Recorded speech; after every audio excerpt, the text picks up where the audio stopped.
A well-known child psychologist named Dr. Malcolm Crowe arrives home one evening with his wife Anna Crowe after receiving recognition for his work.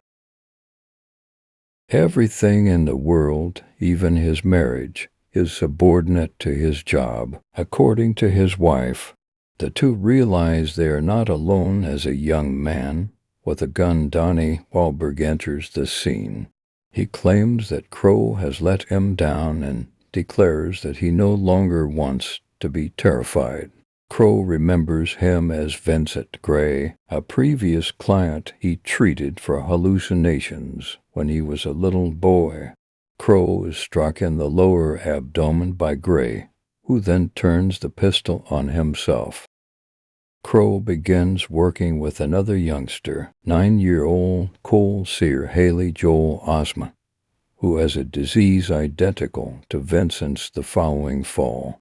Crowe gets devoted to this patient, despite his reservations about his abilities to treat him following his failure with Vincent.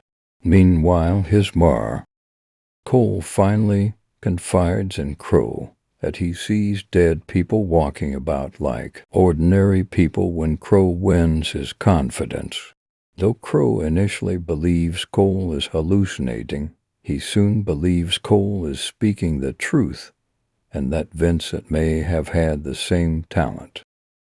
He offers to Cole that he use his skill to help the spirits with their unfinished work on earth by speaking with them. Cole first refuses since the ghosts frighten him, but he soon decides to give it a shot. One is an overworked wife abused by her husband, who slits her wrists. Another tries to hurt Cole, but can only be heard as a voice, which begins calmly pleading with Cole to let him out of the dark cupboard because he's suffocating, then yells at Cole that he didn't steal the master's horse and threatens to attack Cole if he doesn't obey.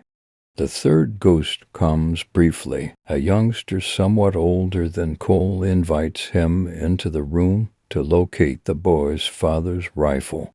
The youngster turns around to reveal a big bullet exit wound on the back of his head.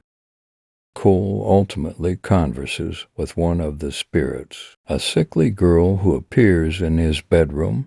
He discovers the whereabouts of the girl, Kyra Collins Misha Barton, and visits her at her funeral reception. Kyra died after a long illness, and funeral visitors notice that Kyra's younger sister is also becoming unwell. Cole is visited by Kyra's spirit, who hands him a box, which he opens to discover a VHS. The recording shows Kyra's mother putting floor cleaning fluid in Kyra's meals while caring for Kyra during her sickness when Cole presents it to Kyra's father. The persistent sickness might indicate a gradual poisoning in a case of Munchausen syndrome by proxy. Cole tells his mother, Lynn, his secret Toni Collette.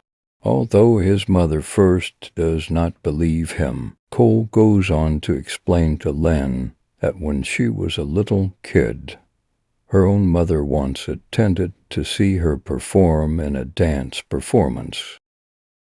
Lynn was unaware of this since her mother remained in the back of the crowd, where she could not be seen. He also answers a query she had when by herself at her mother's grave. Lynn acknowledges this with tears in her eyes. Crowe receives marital advice from Cole, who advises him to try chatting to his wife when she is asleep. When Crowe gets back home, he discovers his wife asleep on the couch and, not for the first time, the couple's wedding film playing in the background. The film's surprising twist is revealed when Anna's hand accidentally releases Malcolm's wedding ring when she is fast asleep. While working with Cole, Crowe was actually dead the entire time, having been murdered by Vincent. Cole's efforts have allowed Crowe to conclude the task of making up for his ignorance of Vincent. The second Cosgrove return was to tell his sleeping wife that she was never second to his love for her and to follow Cole's instructions. He is free to depart from the world of the living after releasing her to continue living her own life.